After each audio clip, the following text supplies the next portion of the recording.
The Minister of Finance and Planning, Dr. Marial Dongrin Ater, pledges to exert endeavors to keep the public informed about policies regarding economic transformation and how best its administration and South Sudan Revenue Authority can immediately formulate the policies aimed at improving revenue collections with transparency and accountability. The ministry will endeavor to keep the public informed.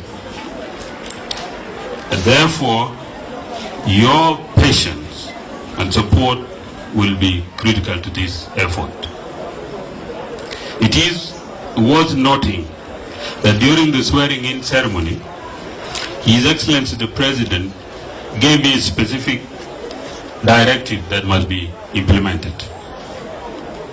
They include payment of the public employees' salaries, increasing non-oil revenue mobilization, and consolidation of all government bank accounts. The former Minister of Finance and Planning, Engineer Awow Daniel Chuang, says South Sudan heavily rely on oil and gas, which has significantly attributed to economic crisis, advising his successor to engage in the areas of development, such as expansion of agricultural activities to combat food insecurity. Let us use oil to catalyze our economy, and this is the plan we have this year.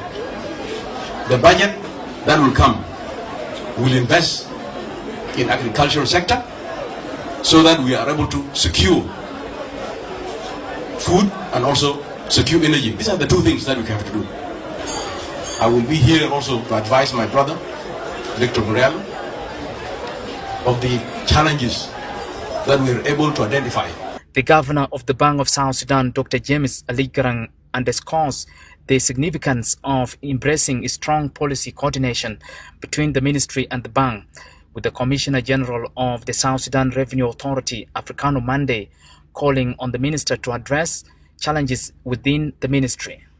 We must always and everywhere embrace policy prudence, raise revenue, and find a way to spend them prudently.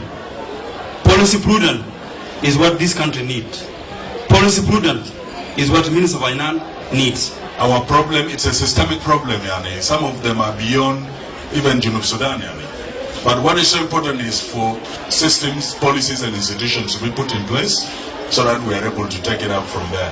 The first Undersecretary for Finance, Marial Dongrin, says it is high time for the country to develop other pivotal sectors, including agriculture and mining, to support South Sudan's economy, saying this reduces frequent importation of goods and services from the neighboring countries.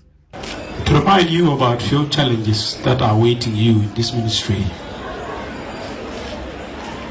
one of them is the fact that the country civil servant has gone for solid 9 months without receiving their salaries.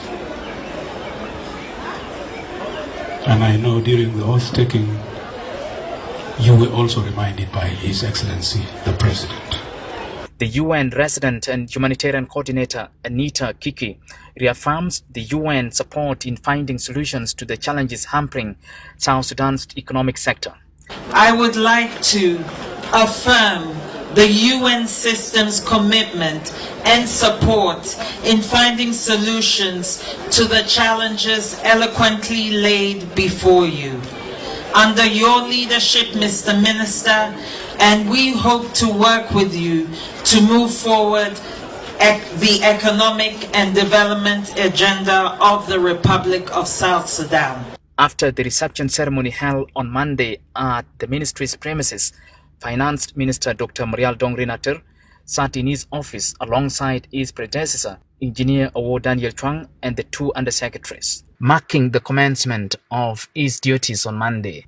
Abraham McCann, SSBC News, Juba.